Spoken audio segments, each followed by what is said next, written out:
नमस्कार जी, कैसे हैं आप लोग। उम्मीद करता हूँ अच्छे होंगे। आप सभी लोग बहुत ज़्यादा कमेंट करते हैं कि सर आपने तो ये सिखा दिया कि ग्राफ बनाना कैसे है, बस आप ये बता दीजिए कि एग्ज़ाम में कैसे हम लोग को इसको सॉल्व करना है। क्या हमें इसके लिए ग्राफ कॉपी मिलेगा? तो हाँ जी बिल्कुल, ये जो ग्राफ कॉपी आप देख रहे हैं ये आपके एग्ज़ाम हॉल में आपको एक मिलता है, जिसमें एक तरफ आपको सॉल्व करना होता है और दूसरी तरफ इसका ग्राफ खींचना होता है। ठीक है, आपके साथ में क्या क्या होना चाहिए? साथ में एक आपका पेन, जिस पेन से आप इसको ग्राफ को सॉल्व करेंगे। दूसरा हमारा आता है समीकरण को सॉल्व करेंगे। दूसरा हमारा आता है एक स्केल होना चाहिए और इसको खींचने के लिए एक पेंसिल होना चाहिए। तो ये चीज़ आपके पास कम से कम मिनिमम होना ही चाहिए। ऐसे तो आप मैथ के पेपर में पूरा ज्योमेट्री बॉक्स लेकर जरूर जाएंगे, मुझे पता है। ठीक है, तो चलिए हम इस वीडियो में आपको ये बताते हैं कि ग्राफ को किस तरह से बनाया जाता है। और मैं जिस क्वेश्चन को बता रहा हूँ ये क्वेश्चन पहली या दूसरी पाली में आपके एग्जाम में 100% रहेंगे। आप इसको बहुत अच्छे से देख लीजिए। आइए देखते हैं कि हमारे पास एक समीकरण दिया गया है, x प्लस का 3y इज इक्वल टू 6 और 2x माइनस 3y बराबर 12। कैसे इसको सॉल्व करें जो कि पूरा नंबर मिले? तो सबसे पहले ये हमारा समीकरण 1 है, समीकरण 2 है। तो देखना कितना साफ सुथरा आपको लिखना पड़ता है। तो सबसे पहले हम यहाँ पर मान लेते हैं कि समीकरण ये जो है 1 है, समीकरण 1 से पहले लिख देते हैं। और समीकरण हमारे पास ये जो है x प्लस का 3y बराबर का 6। ठीक है, कुछ लोग इसको x बराबर मानकर बनाते हैं, कुछ लोग y बराबर। आप जैसे बनाते हैं कोई दिक्कत नहीं है, दोनों ठीक है। तो मैं ऐसे यहाँ पर फिलहाल बनाता हूँ y बराबर। तो मैं लिखूंगा यहाँ पर 3y बराबर 6 और ये माइनस में हो गया x। अब फिर लिखूंगा यहाँ पर कि y बराबर 6 माइनस का x और सब का बटा 3। ठीक है, अब यहाँ पर मुझे वैल्यू रखना है y का, है ना। यहाँ पर x का वैल्यू ऐसा रखना है जो कि 3 से डिवाइड हो जाए। तो पहले यहाँ पर मैं देख रहा हूँ कि 3 से हमारा 6 डिवाइड हो रहा है, तो मैं पहला वैल्यू 0 रखूंगा। पहला वाला 0 कब रखते हैं? और यहाँ पर आप कुछ भी वैल्यू रख सकते हैं, लेकिन पहला 0 तब रखेंगे जब ये 3 से डिवाइड हो रहा है। तो पहले वाले रखेंगे 0, तो लिखेंगे 6 और माइनस x इज पर 0 अपॉन 3 बराबर 6 अपॉन 3 इज इक्वल टू 2। फिर दूसरा वैल्यू रखेंगे हम लोग। अगर मैं यहाँ पर 1 रखता हूँ तो 6 में से 1 जाएगा तो 3 से 5 नहीं कटेगा। 6 में से अगर 2 जाता है तो 4 बचता है, 3 से ये भी नहीं कटेगा। तो इस बार मुझे 3 रखना चाहिए। तो मैं रखूँगा 6 और माइनस का 3 और बटे का हमारा 3। तो 3 बटा 3 कट के हमारा 1 आएगा। कुछ लोग इसको पूरा सॉल्व करते हैं, कुछ लोग है ना ऐसा अंदाजा लिख देते हैं। अगर मैं 4 रखता हूँ तो फिर 2 बचेगा, नहीं कटेगा। 5 रखूँगा तो नहीं हुआ, इसका 6 रख देता हूँ। तो 6 और माइनस 6 बटे हमारा 3 बराबर 0 बटा 3 बराबर 0, है ना। इसका एक ये रूल है कि आपको कम से कम 3 मान लेना चाहिए ताकि ग्राफ आपको बहुत अच्छा हो। स्केल से आप इसके लिए कॉलम बना लेना जी। तो यहाँ पर मैं स्केल से एक कॉलम बना लेता हूँ, आप लोग इसको देख सकते हो। ये जो कॉलम है हमारे पास, ठीक है, एक बेहतर सा बहुत बेहतर कॉलम होना चाहिए। इसको आप पेन से ही सॉल्व करेंगे समीकरण को। जब ग्राफ खींचेंगे तो फिर हम लोग पेंसिल से खींचेंगे। ठीक है, तो ये मैंने 3 वैल्यू दिया, तो कम से कम मुझे 4 बनाना पड़ेगा। 1, ये आपका बन गया। अब यहाँ पर हम क्या करेंगे, यहाँ लिख देंगे हम x को, यहाँ लिख देंगे y को। x हमारा 0 आ गया, 0 ले लिया था हमने x, तो आया था 2, और 3 लेने पर आया था 1, और 6 लेने पर आ गया था 0। अब ये कॉलम किसका है तो मुझे लिखाना है, तो लिखना पड़ेगा x प्लस 3y बराबर का 6। ठीक है, तो पहला समीकरण हमारा पूरी तरह से सॉल्व हो चुका है। और यहाँ पर हम क्या करने वाले हैं, कम से कम 2 से 3 लाइन छोड़ने वाले हैं।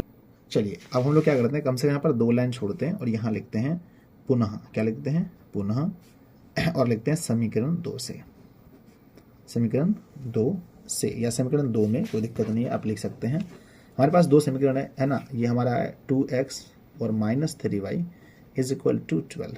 अब मुझे चाहिए y, तो मैं यहाँ पर y बराबर निकालूंगा। तो अगर मेरे पास ज़्यादा जगह है तो फिर मैं ज़्यादा दूर दूर भी लिख सकता हूँ। तो यहाँ पर मैं लिखूँगा माइनस 3y बराबर 12, और ये माइनस में हो गया हमारा 2x। ठीक है, कॉपी आपको एक ही मिलता तो आपको गलती नहीं करना है। मैं चाहता तो 12 को इस पार भेज करके लिख सकता था, लेकिन मैंने ऐसा नहीं किया। y बराबर लिखेंगे 12 माइनस 2x और बटे ये हमारा हो गया -3। अब ऐसा मान लेना है जो कि कटे। देखो 3 से हमारा 12 कट रहा है, इसलिए मैं पहला मान 0 रखूँगा। अगर नहीं कटता तो 0 नहीं रखता। तो पहला मान लिखेंगे, चूँकि अगर मैं x का मान 0 पुट करता हूँ तो 12 माइनस 2, x जगह पर 0, सब का बटा करेंगे -3 से, बराबर 12 माइनस 0, है ना। 2 गुना 0 तो 0 बटा -3 बराबर 12 बटा -3, कट के आंसर आ गया -4। अब मैं रखूँगा यहाँ पर कितना, अगर मैं 1 रखता हूँ तो 2 गुना 1 होगा तो 2, 12 में से अगर हमारा गया 2 तो 10 बचा, फिर नहीं कटेगा। अगर मैं 2 रखता हूँ तो 4, फिर भी नहीं होगा, तो मुझे यहाँ 3 रखना चाहिए। ये क्वेश्चन पहली या दूसरी वाले में पक्का आएगा, इसलिए आप इसको बेहतरीन तरीके से देख लेना। 2 गुना 3 बटे हो गया -3, 12 -6 बटे -3, 6 बटे -3, कट के आंसर आ गया -2।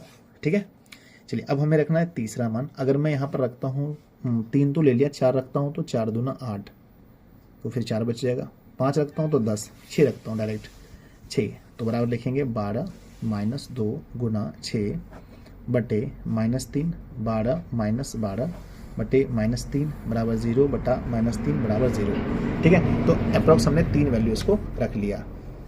चलिए अब हम क्या करते हैं, यहाँ पर हम लोग फिर से एक बार फिर से यहाँ पर क्या करते हैं, हम लोग इसका एक कॉलम बना लेते हैं। जैसा मैंने उधर बनाया था सेम टू सेम वैसे ही बना लेते हैं जल्दी से। और ये आपका सॉल्व हो गया। 5 में से 5 नंबर आपको मिलेंगे। और ये वाला क्वेश्चन इधर नहीं पूछा गया था पिछले साल, इसलिए मुझे पूरा भरोसा है कि इस बार एग्जाम में आएंगे। चलिए बीच में आपको लकीर दे देना चाहिए यहाँ पर भी, और ये भी आपको पेन से ही करना है। यहाँ पे लिख देते हैं ये किसका है, 2x - 3y। 12 बार ना यहाँ x होता है, यहाँ y। जो वैल्यू हम लगते हैं ना, यहाँ पर लोगों को लगता है नहीं ये तो y का मान है, नहीं ये y का मान नहीं है, ये तो हमारा x का मान है। 0 लिया तो हमारा -4 आया, हमने फिर 3 लिया तो हमें -2 प्राप्त हुआ, और 6 लिया तो हमें 0 प्राप्त हुआ। ठीक है, अब आप देख सकते हैं कितना बढ़िया हमारा ये पेपर बन चुका है और ये पूरा का पूरा सॉल्व हो चुका है। अब हमें बस क्या करना है, इसमें से पूरे यहाँ से एक बार देख लीजिए अच्छे से, ये हमारा सॉल्व हो चुका है। अब हमारे इसी पार्ट में देखें, यहाँ पर ये हमारा देखिए ग्राफ कॉपी है। सबसे पहली चीज़ क्या है कि मैंने देखो यहाँ पर मैंने ये हमारा लकीर दिया था, उसके बावजूद मैंने थोड़ा सा जगह छोड़ा, और यहाँ पर भी आपको थोड़ा सा छोड़ना चाहिए, ताकि ये तो छोड़ा ही हुआ ही है, ताकि आपको बीच में एकदम प्रॉपर अच्छा दिखाई पड़े और आपको गलती नहीं करना है। ठीक है, आइए अब इसका ग्राफ खींचते हैं। अधिकतम वैल्यू देखते हैं 6 है, अधिकतम वैल्यू 6 है। ठीक है ना, 6 हमारा अधिकतम वैल्यू है। इस पर आएंगे, यहाँ पर एकदम बीचों बीच में आपको ग्राफ खींचना है, वो भी बिल्कुल पेंसिल से। ठीक है, तो आपके पास होना चाहिए पेंसिल, जो मेरे पास एक पेंसिल है, आप देख सकते हैं। तो आइए अब हम ग्राफ खींचने के लिए तैयार हो चुके हैं, हमारा समीकरण तैयार है। ठीक है, तो हमने ये लकीर दिया जी। ठीक है, ये मुझे दिखाई नहीं पड़ रहा है सर इसमें, एक सेकेंड। अच्छा ये उतना, चलिए जी, तो यहाँ से हमें क्या करना है, एक लकीर दे देना है, ये हमने दे दिया, और आपको सेम टू सेम इधर से भी दे देना है। ठीक है, क्योंकि बेहतर तरीके से आप बनाएंगे तभी आपको पूरा नंबर मिलेगा। ठीक है, ये आपका हो गया जी प्रॉपर। एक सेकेंड, एक बार ही बनाना तो गलती नहीं कर सकते आप। आइए अब यहाँ पर आपको रखना है 0, और ये पूरा काम आपको पेंसिल से ही करना है। दिस इज 1, ये आपका 2 है, ये 3 है, ये 4, ये 5 और ये 6। ठीक है ना, ये आपका 1, ये 2, ये 3, ये 4, 5 और 6। ये आपका x होता है, तो यहाँ आप x लिख सकते हैं। ये नेगेटिव वैल्यू होता है, तो -1, -2, -3, -4, -5। इतना आवश्यकता भी नहीं है, फिर भी मैंने लिख दिया। ठीक है, और ये आपको लिख सकते हैं x नेगेटिव दर्शाता है, तो इस तरह से -1, -2, -3, -4, -5। चलिए अब यहाँ पर आपको लिख देना है y, और यहाँ पर y। इसमें कहीं पर भी आपको पेन नहीं चलाना है, सबसे पहली बात है ना।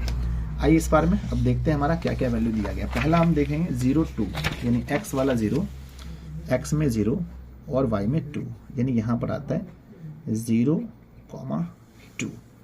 चलिए दूसरा वैल्यू देखते हैं। दूसरा है 3, 1, ये आपका 3 और ये आपका 1। कितना बढ़िया है, देखिए 3, 1, और तीसरा आता है 6, 0, तो ये है आपका 6 और 0। और इसको प्रॉपर वे में अच्छे से आपको रखना है। किसी भी हाल में ये सब चीज़ें आपको लेके जाने हैं एग्जाम में।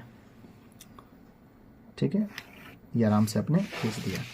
ठीक है, यहाँ पर इसका नाम भी ले सकते हैं समीकरण का, जिस समीकरण का ये है x + 3y = 6 का, तो यहाँ लिख देंगे x + 3y = 6 का। दूसरा देखिए क्या लिखा है, 0 - 4, तो हम इस बार लेंगे 0 और -4 यहाँ आता है तो लिखेंगे 0, -4।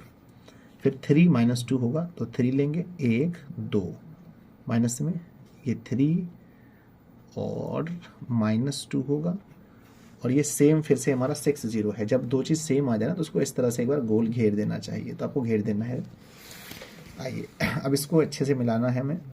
तीनों पॉइंट को देख लीजिए, यहाँ मिल गया ये एक, ये दूसरा और ये तीसरा। जब तीनों पॉइंट मिल जाए तब हमें लकीर खींचना चाहिए। हो गया। और यहाँ पर आपको अच्छे से लिख देना कौन सा समीकरण है ये। तो ये हमारा है 2x - 3y = 12। अब जहाँ पर ये कटता है तो यहाँ लास्ट में हमें लिखना पड़ता है कि चूँकि यहाँ पर जो x बराबर है ना, इसीलिए x बराबर जो वैल्यू होगा, x का मान देखिए यहाँ 6 है और y का मान हमारा क्या है 0 है। या फिर बहुत आप लोग यहाँ पर हल बराबर भी ये चीज़ को लिख सकते हैं, ANS एक बार लिख देंगे, ठीक है ना। चलिए, तो ये आपने यहाँ पर हमारा ग्राफ खींचा अच्छे तरीके से, और ये था जी आपका सॉल्व।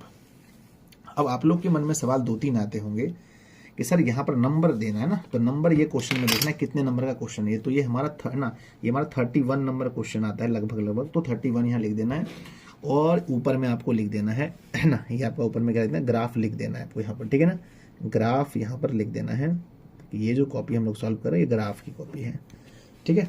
चलिए, तो आप इस तरह से हल करना। अब यहाँ देखिए सबसे बड़ी चीज़ क्या होता है, अगर यहाँ पर मिस्टेक हो जाता है तो इसके पहले जो आपको रफ कॉपी मिलता है, रफ पेज मिलता है, एक बार पहले आप इसको वहाँ सॉल्व करके देख लें। अगर कॉन्फिडेंस अगर आपको नहीं है, तो अगर आपको लगता है कि नहीं ये तो 100% हमें कॉन्फिडेंट है, कोई दिक्कत नहीं मैं इसको बना लूँगा, तो आप डायरेक्ट यहाँ बनाएं, ठीक है।